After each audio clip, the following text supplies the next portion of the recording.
லகும் ஜுகாம் ஆகிய சமூகத்தில் 30 நபர்களுடன் கப்பலில் நான் பயணம் செய்தேன். புயல் காரணமாக 1 மாத காலம் அலைகளால் அலக்களிக்கப்பட்டோம். சூரியன் மறையும் சமயம் ஒரு தீவிற்குள் ஒதுங்கினோம்.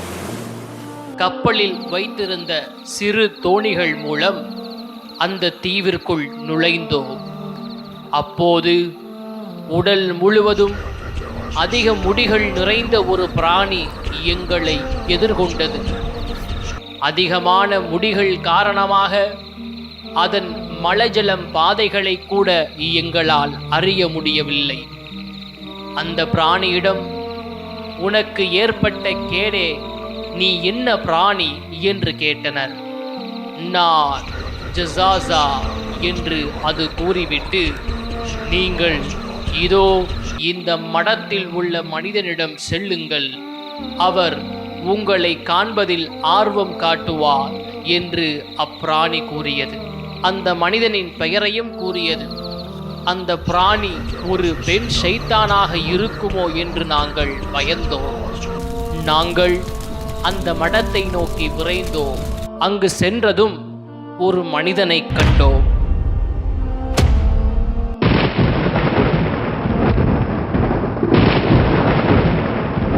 அவனை போன்ற ஒரு படைப்பை இதுவரை நாங்கள் பார்த்ததே இல்லை. 2 கரண்டை கால்களுக்கும் முட்டுக்கால்களுக்கும் இடையே தலையை சேர்த்து கழுத்தில் இரும்பால் கட்டப்பட்டிருந்தார். உனக்கு ஏற்பட்ட கேடே, ஏன் இந்த நிலை என்று கேட்டோம். அதற்கு அந்த மனிதன், எப்படியோ என்னை பற்றி அறிந்து விட்டீர்களே, நீங்கள் யார் என்று கூறுங்கள் என்றார். நாங்கள் அரேபியர்கள். ஒரு கப்பலில் நாங்கள் பயணம் செய்தபோது 1 மாத காலம் கடல் அலையால் அலக்களிக்கப்பட்டோம்.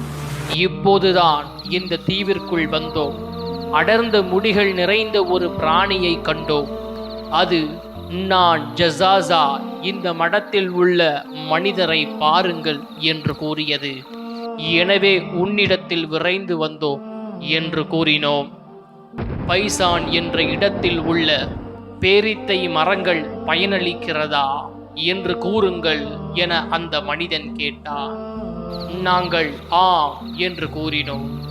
அதற்கு அம்மனிதன், விரைவில் அங்குள்ள மரங்கள் பயனளிக்காமல் போகலாம் என்றான். சூகர் எனும் நீரூற்றில் தண்ணீர் உள்ளதா?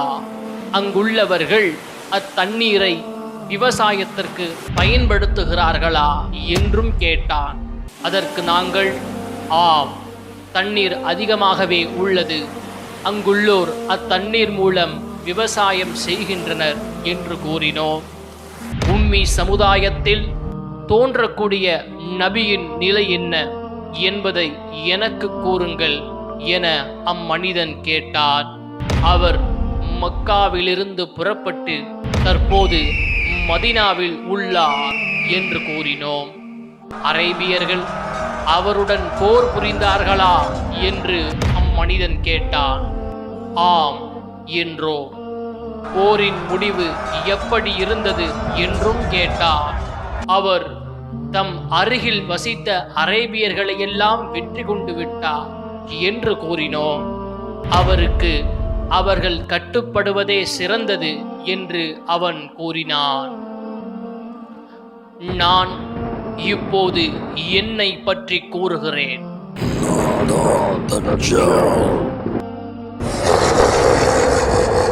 நான் இங்கிருந்து வெளியேற வெகு சீக்கிரம் எனக்கு அனுமதி தரப்படலாம். அப்போது நான் வெளியே வருவேன். பூமி முழுவதும் பயணம் செய்வேன்.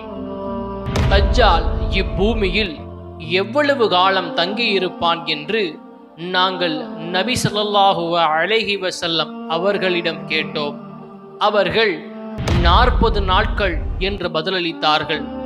ஒரு நாள் 1 வருடம் போன்றும், ஒரு நாள் 1 மாதம் போன்றும், ஒரு நாள் 1 வாரம் போன்றும், ஏனைய நாட்கள் சாதாரண நாட்களை போன்றும் இருக்கும் என்று விடையளித்தார்கள்.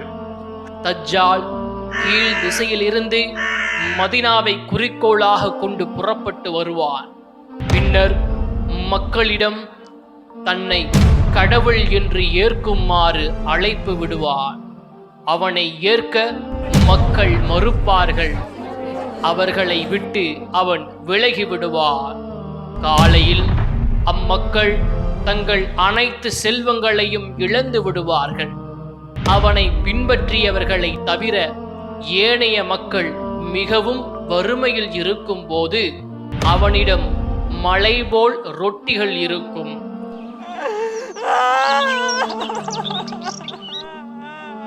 மழை பொழியுமாறு வானத்திற்கு கட்டளையிடுவார். அது மழை பொழியும். முளைக்குமாறு பூமிக்கு கட்டளையிடுவார். அது பயிர்களை முளைப்பிக்கும். திடகாத்திரமான ஒரு இளைஞனை அழைத்து அவனை வாளால் 2 துண்டுகளாக வெட்டிவிடுவார். பிறகு அவனை கூப்பிடுவார். உடனே அந்த இளைஞன் சிரித்து கொண்டே பிரகாசமான முகத்துடன் உயிர் பெறுவார். தஜ்ஜால் பிறவி குருடனையும் வெண்குஷ்டத்தையும் நீக்குவார். தஜ்ஜாலிடம் தண்ணீரும் நெருப்பும் இருக்கும். மக்கள் எதை தண்ணீர் என்று காண்கிறார்களோ அது சுட்டெரிக்கும் நெருப்பாகும். மக்கள் எதனை நெருப்பு என்று காண்கிறார்களோ அது சுவைமிக்க குளிர்ந்த நீராகும். உங்களில் யாரேனும் இந்த நிலையை அடைந்தால் நெருப்பு என்று காண்பதில் விழட்டும் என்று நபிகள் நாயகம் ஸல்லல்லாஹு அலைஹி வஸல்லம் அவர்கள் கூறினார்கள். இப்படி பூமி முழுவதும் பயணம் செய்வார். மதீனாவை நெருங்கி அதன் எல்லையில் இறங்குவார். மதீனாவின் நுழைவாயிலுக்கு வருவது அவனுக்கு விளக்கப்பட்டுள்ளது.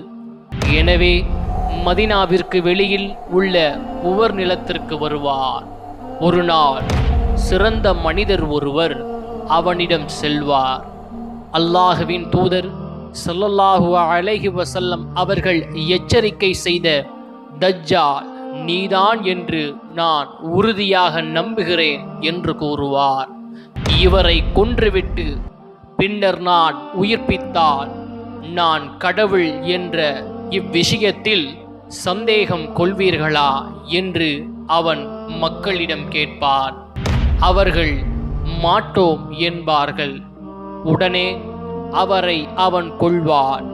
பின்னர் உயிர்ப்பிப்பான். உயிர்ப்பிக்கப்பட்டதும் அந்த நல்ல மனிதர் முன்பிருந்ததை விட இன்னும் தெளிவாக நான் இருக்கின்றேன் என்று கூறுவார். அன்றைய தினம் மதீனாவுக்கு 7 வாயில்கள் இருக்கும். ஒவ்வொரு வாயிலிலும் 2 மலக்குகள் இருப்பார்கள். அப்போது மலக்குகள் அவனது முகத்தை ஷாம் பகுதியை நோக்கி திருப்புவார்கள். ஷாம் நாட்டில் உள்ள பாலஸ்தீன் நகரின் லூத் எனும் வாசலுக்கு அவன் புறப்பட்டு செல்வான். அவனை நோக்கி மதீனாவில் உள்ள கெட்ட மக்கள் புறப்பட்டு செல்வார்கள். அங்கே ஈசா அலைஹி வஸல்லம் அவர்கள் இறங்கி அவனை கொல்வார்கள்.